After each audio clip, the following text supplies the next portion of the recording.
ಶೋಭಾ ರಾಣಿ ಅವರು rowdy ಶೀಟರ್ಗಳ parade ನಡೆಸಿದ್ದರು. ಜಿಲ್ಲೆಯ ಒಟ್ಟು 17 ಪೊಲೀಸ್ ಠಾಣೆಗಳ ವ್ಯಾಪ್ತಿಯ 400ಕ್ಕೂ ಹೆಚ್ಚು ರೌಡಿ ಶೀಟರ್ಗಳು ಈ ಪರೇಡ್ನಲ್ಲಿ ಹಾಜರಿದ್ದರು ಎಂದು ತಿಳಿದು ಬಂದಿದೆ. ನಗರದ ಕೌಲ್ ಬಜಾರ್, ಗಾಂಧಿನಗರ, ಬ್ರೂಸ್ಪೇಟೆ, ಎಪಿಎಂಸಿ, ಬಳ್ಳಾರಿ ಗ್ರಾಮೀಣ, ಕುರುಗೋಡು ಪೊಲೀಸ್ ಠಾಣೆ ಸೇರಿದಂತೆ ಜಿಲ್ಲೆಯ 17 ಪೊಲೀಸ್ ಠಾಣೆಯ ರೌಡಿ ಶೀಟರ್ಗಳಿಗೆ ಎಸ್ಪಿ ಡಾಕ್ಟರ್ ಶೋಭಾ ರಾಣಿಯವರು ಕ್ಲಾಸ್ ತೆಗೆದುಕೊಂಡರು. ಜಿಲ್ಲೆಯ 400ಕ್ಕೂ ಹೆಚ್ಚು ರೌಡಿ ಶೀಟರ್ಗಳ ಪೈಕಿ 67 ಜನ ಆಕ್ಟಿವ್ ರೌಡಿಗಳಾಗಿದ್ದಾರೆಂದು ತಿಳಿದು ಬಂದಿದೆ. ಇನ್ನು ರೌಡಿ ಶೀಟರ್ಗಳಿಗೆ ಕ್ಲಾಸ್ ತೆಗೆದುಕೊಂಡ ಎಸ್ಪಿ ಡಾಕ್ಟರ್ ಶೋಭಾ ರಾಣಿಯವರು ಅಕ್ರಮ ಚಟುವಟಿಕೆಗಳಲ್ಲಿ ಭಾಗಿಯಾಗದಂತೆ ಸೂಚಿಸಿದ್ದರಲ್ಲದೆ ರೌಡಿಗಳ ವೃತ್ತಿಯನ್ನ ವಿಚಾರಿಸಿದ ಎಸ್ಪಿ ಅವರು ಇನ್ನು ಮುಂದೆ ಕ್ರೈಮ್ನಲ್ಲಿ ಯಾರೂ ಸಹ ಭಾಗಿಯಾಗಬಾರದು ಎಂದು ಖಡಕ್ ಎಚ್ಚರಿಕೆ ನೀಡಿದರು.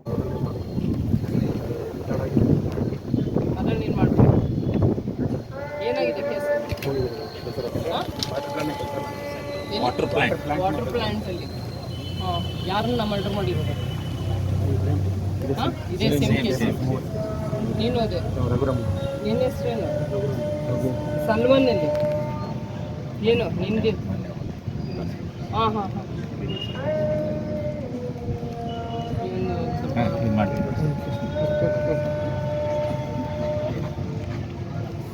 ಮೊಹಮ್ಮದ್ ಇದ್ರಿಸ್.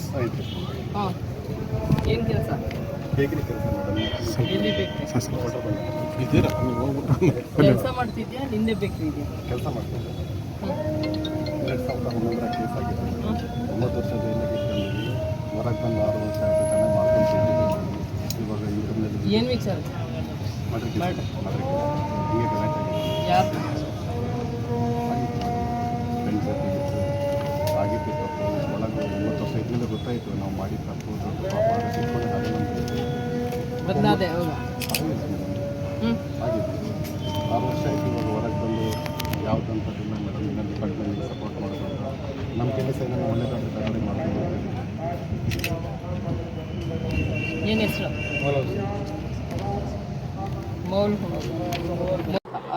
ಇಲ್ಲಿ ಜಿಲ್ಲೆಯಲ್ಲಿ ಇರುವಂಥ 661 ಜನ ರೌಡಿ ಶೀಟರ್ಸ್ ಇದ್ದಾರೆ ನಮ್ಮ ಬಳ್ಳಾರಿ ಜಿಲ್ಲೆಯಲ್ಲಿ. ಇದರಲ್ಲಿ ಇವ್ರದ್ದು ಆ್ಯಕ್ಟಿವಿಟೀಸ್ ಏನು, ಇವರು ಎಷ್ಟು ಕೇಸ್ ಮಾಡಿದ್ದಾರೆ ಮತ್ತು ಈಗ ಪ್ರೆಸೆಂಟ್ ಏನು ಮಾಡ್ತಾ ಇದ್ದಾರೆ, ಇದೊಂದು ತಿಳ್ಕೊಳ್ಳಿಕ್ಕೆ ಮತ್ತು ಇವ್ರನ್ನ ಚೆಕ್ ಮಾಡಲಿಕ್ಕೆ ಇವತ್ತೊಂದು ರೌಡಿ ಪರೇಡ್ ಒಂದು ಮಾಡ್ತಾಯಿದ್ದೀವಿ. ಇವ್ರದ್ದು ಏನು ಆ್ಯಕ್ಟಿವಿಟೀಸು, ರೀಸೆಂಟ್ ಕೇಸ್ ಯಾವುದಾಗಿದೆ, ಅವರಿಗೆ ಏನು ಮುಂದಿನ ಕ್ರಮ ತೊಗೊಳ್ಬೇಕು ಮುನ್ನೆಚ್ಚರಿಕೆಯಾಗಿ, ಇದ್ರ ಬಗ್ಗೆ ಒಂದು ವೆರಿಫೈ ಮಾಡುವಂಥದ್ದು ಇವತ್ತು ಒಂದು ರೌಡಿ ಪರೇಡ್. ಕೆಲವರು ವಯಸ್ಸಾಗಿದೆ, ಬಟ್ ಆದರೆ ಸಹ ಇನ್ನೂ ಆ್ಯಕ್ಟಿವ್ ಇದ್ದಾರೆ. ಇನ್ನು ರೀಸೆಂಟ್ ಕೇಸಸ್ ಇದೆ, ಭಾಳ ಆ್ಯಕ್ಟಿವ್ ಆಗಿರ್ತಾರೆ. ಅವರು ಹುಡುಗರು ಇಟ್ಕೊಂಡಿರ್ತಾರೆ, ಅವ್ರ ಅಸೋಸಿಯೇಟ್ಸ್ ಇರ್ತಾರೆ, ಅವ್ರಿಗೆ ಏಜ್ ಆಗಿದೆ. ಈಗ ನೋಡಿರ್ಬೋದು ಒಬ್ಬರು ಇದಿದೆ, ಹ್ಯಾಂಡಿಕ್ಯಾಪ್ಟ್ ಇದ್ದಾರೆ, ಬಟ್ ಅವರು ಸಹ ಇನ್ನೂ ಆ್ಯಕ್ಟಿವ್ ಆಗಿದ್ದಾರೆ. ಸೊ ಯಾರು ಆ್ಯಕ್ಟಿವ್ ಆಗಿದ್ದಾರೆ, ರೀಸೆಂಟ್ ಕೇಸ್ ಯಾವುದಾಗಿದೆ ಅದನ್ನು ಚೆಕ್ ಮಾಡ್ತಾ ಇದ್ದೀವಿ. ಮತ್ತು ಅವರು ಏನು ಮಾಡ್ತಾ ಇದ್ದಾರೆ, ಇವಾಗ ಅಟ್ ಪ್ರೆಸೆಂಟ್ ಏನು ಮಾಡ್ತಾ ಇದ್ದಾರೆ ಅಂತ.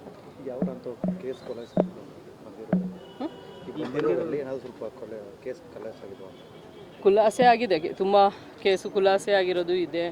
ಮತ್ತು ರೀಸೆಂಟ್ 307 ಅಂದರೆ ರೀಸೆಂಟ್ ಅನ್ನೋ ಒಂದು 4-5 ವರ್ಷ ಮುಂಚೆ ಆಗಿರೋಂಥದ್ದು ಇದ್ದಾವೆ.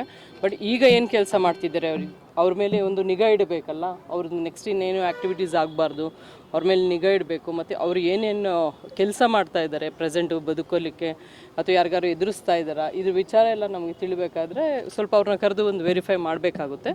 ಅದರ ಉದ್ದೇಶದಿಂದ ಇವತ್ತೊಂದು. ನೀವು ಬಂದು ಭಾಳ ದಿವಸ ಆಯಿತು, ಇಲ್ಲಿ ರೌಡಿ ಶೀಟರ್ಗಳ ಸಂಖ್ಯೆ ಜಾಸ್ತಿ ಆಗ್ತಾನೆ ಇದೆನಾ ಅಥವಾ ಆಗಿದೆನಾ ಅಂತ ಅನ್ಸುತ್ತೆ? ಇಲ್ಲ, ಮುಂಚೆ ಸ್ವಲ್ಪ ಇತ್ತು, ಈಗ ಸ್ವಲ್ಪ ಕ್ಲೋಸ್ ಮಾಡಿದ್ದು, ಒಂದು ಸ್ವಲ್ಪ ಕ್ಲೋಸ್ ಮಾಡಿದ್ದು. ಮುಂಚೆ 690 ಚಿಲ್ಡ್ರೆ ಇತ್ತು, ಈಗ 661 ಜನ ಇದ್ದಾರೆ. ಯಾರು ಅನ್ವಾಂಟೆಡ್ ಇದೆ ಅಂದರೆ ತುಂಬ ವರ್ಷದಿಂದ ಅವರು ತಿದ್ದುಕೊಂಡಿದ್ದಾರೆ, ಮತ್ತು ಏನು ಅವಶ್ಯಕತೆ ಇಲ್ಲ ಅವ್ರ ಮೇಲೆ ನಿಗಾ ವಹಿಸೋದು, ಅದನ್ನು ಕ್ಲೋಸ್ ಮಾಡಬೇಕಾಗುತ್ತೆ. ಅದನ್ನು ನೋಡಿ ನಾವು ಆಫೀಸರ್ಸ್ ಜೊತೆ ಡಿಸ್ಕಸ್ ಮಾಡಿ ಅದನ್ನು ನಾವು ಕ್ರಮ ತಗೊಳ್ತೀವಿ. ಆಕ್ಟಿವಿಟಿಗಳು ಕಂಟ್ರೋಲ್ ಇದಾವೆ? ಈಗ ಇದೆ. ಈಗ ನಾವೇನು ಮಾಡ್ತೀವಿ, ರೌಡಿ ಶೀಟ್ಸಿಗೆ ಏನಾದ್ರು ಆ್ಯಕ್ಟಿವ್ ಇದ್ದರೆ ಅವ್ರಿಗೆ ಪ್ರಿವೆಂಟಿವ್ ಮೆಷರ್ಸ್ ಮಾಡ್ತಾ ಇರ್ತೀವಿ. ಆ ಪ್ರಿವೆಂಟಿವ್ ಮೆಜರ್ಸು ಅದ್ರ ಬಗ್ಗೆ ಮತ್ತು ಎಷ್ಟು ಜನಕ್ಕೆ ಲ್ಯಾಬ್ಸ್ ಆಗಿರುತ್ತಾ ಬಾಂಡು, ಮತ್ತು ಇನ್ನು ಅವಶ್ಯಕತೆ ಇದೆಯಾ ಅವ್ರಿಗೆ ನಿಗಾ ವಹಿಸೋದು, ಅವಶ್ಯಕತೆ ಇದೆಯಾ ಕಂಟಿನ್ಯೂ ಮಾಡಲಿಕ್ಕೆ, ಇದೆಲ್ಲದ್ರ ಬಗ್ಗೆ ನೋಡಲಿಕ್ಕೆ ಇದೊಂದು ಪರೇಡ್ ಮಾಡಿಸ್ತಾ ಇದ್ದೀವಿ ಅಷ್ಟೇ. ಮೇಡಮ್, ರಾಜ್ಯದ ಹಲವು ಕಡೆಗಳಲ್ಲಿ ಕೊಲೆ ಆಗ್ತಾ ಇದ್ದಾವೆ ಮತ್ತು ದರೋಡೆ ಕೇಸ್ಗಳೆಲ್ಲ ಎಲ್ಲೆಲ್ಲೂ ಕೂಡ ರೌಡಿ ಶೀಟರ್ಗಳೇ ಭಾಗಿಯಾಗಿದ್ದಾರೆ. ರೌಡಿ ಶೀಟರ್ಗಳು ಕೊಲೆನ ಆಗ್ತಾ ಇದೆ, ಅವರೇ ಕೊಲೆ ಮಾಡ್ತಾ ಇದ್ದಾರೆ. ಅಂಥ ಇನ್ಸಿಡೆಂಟ್ಗಳು ಬಳ್ಳಾರಿಯಲ್ಲಿ ಏನಾದರೂ ಕಂಡು ಬಂದಿದೆ? ಅವ್ರ ಮೇಲೆ ಹೆಂಗೆ ನಿಗಾ ಇಡ್ತಿದ್ದೀರಾ? ಬಳ್ಳಾರಿಲಿ ಇತ್ತೀಚೆಗೆ ಯಾವುದೂ ಇಲ್ಲ, ಆದ್ರೂ ನಾವು ಇದನ್ನು ನೆಗ್ಲೆಕ್ಟ್ ಮಾಡ್ಲಿಕ್ಕೆ ಬರಲ್ಲ. ಯಾಕೆಂದರೆ ಅವ್ರ ಮೇಲೆ ನಿಗಾ ಇಡಬೇಕಾಗುತ್ತೆ, ಅದ್ರ ಉದ್ದೇಶವಾಗಿ ಮಾಡ್ತಾ ಇರೋದು ಇದು. ನೆಕ್ಸ್ಟ್ ಯಾವುದೂ ಇನ್ಸಿಡೆಂಟ್ ಆಗಬಾರ್ದು ಈ ಥರ. ಯಾಕೆಂದರೆ ಅವ್ರ ಮೇಲೆ ಒಂದು ನಿಗಾ ಇಟ್ಟು ಅವ್ರ ಆ್ಯಕ್ಟಿವಿಟೀಸು ಮತ್ತು ಅವ್ರು ಏನು ಕೆಲಸ ಮಾಡ್ತಾರೆ, ಇನ್ನೂ ಮುಂದುವರೆದಿದ್ದಾರೆ ಅವ್ರ ಗ್ಯಾಂಗ್ ಜೊತೆ, ಮತ್ತು ಯಾವುದು ಹಳೇದು ಏನು ಕೇಸ್ ಇತ್ತು ಅದ್ರ ಬಗ್ಗೆ ಎಲ್ಲನೂ ನಾವು ಮಾಹಿತಿ ತಿಳ್ಕೊಂಡು ಅದ್ರ ಬಗ್ಗೆ ಒಂದು ಡಿಸ್ಕಸ್ ಮಾಡೋದು. ಈಗ ಏನೂ ಇಲ್ಲ ಸದ್ಯಕ್ಕೆ, ಬಟ್ ಆದರೂ ಸಹ ನಾವು ನಿಗಾ ವಹಿಸ್ತಾ ಇದ್ದೀವಿ.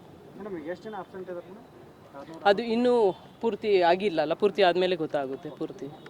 ಮೇಡಮ್, ಈಗ ಉಗ್ರ ಚಟುವಟಿಕೆಗಳು ಆಗ್ತಿದ್ದಾವೆ ಅಂತ ಈಗ ಸೆಂಟ್ರಲ್ ಗೌರ್ಮೆಂಟು, ಸ್ಟೇಟ್ ಗೌರ್ಮೆಂಟು ಎಲ್ಲ ಡಿಪಾರ್ಟ್ಮೆಂಟ್ಗಳಲ್ಲಿ ಮೀಟಿಂಗ್ ಮಾಡಿ, ಅಂದರೆ SP ಅವರಿಗೆ DC ಅವರಿಗೆ ಮೀಟಿಂಗ್ ಮಾಡಿ, ನಿಮ್ಮ ಬಳ್ಳಾರಿಯಲ್ಲಿ ಯಾವುದಾದ್ರೂ ಸೆನ್ಸಿಟಿವ್ ಪ್ಲೇಸ್ಗಳಲ್ಲಿ ಆ ಥರ ಚೆಕಪ್ ಮಾಡೋದು ಅಥವಾ ಮುಂಜಾಗ್ರತಾ ಕ್ರಮಗಳನ್ನು ಕೈಗೊಳ್ಳೋದು ನೀವು ವಿಸಿಟ್ ಮಾಡಿದ್ದಾರೆ? ಇಲ್ಲ, ನಮ್ಮಲ್ಲಿ ವೈಟಲ್ ಇನ್ಸ್ಟಾಲೇಷನ್ ಯಾವುದಿದೆ ಅದ್ರ ಎಕ್ಸ್ಟ್ರಾ ಸೆಕ್ಯೂರಿಟಿ ಎಲ್ಲ ಇದು ಮಾಡಿದ್ದು, ಪ್ರಿವೆಂಟಿವ್ ಆಗಿ ಏನು ಮಾಡಬೇಕು ಆ್ಯಕ್ಷನ್ಸು ಅದು ಮಾಡಿದ್ದೀವಿ. ನಮ್ಮಲ್ಲಿ ಈಗ ನಮ್ಮ ಡಿಸ್ಟಿಕ್ ಬರೋವಂಥದ್ದು ಡ್ಯಾಮ್ಸ್ ಯಾವುದೂ ಇಲ್ಲ. ಈಗ ವಿಜಯನಗರ ಜಿಲ್ಲೆಗೆ ಬರುತ್ತದು, ಮುಂಚೆ ಅಖಂಡ ಬಳ್ಳಾರಿ ಇದ್ದಾಗ ಇಲ್ಲಿ ಬರ್ತಾಯಿತ್ತು.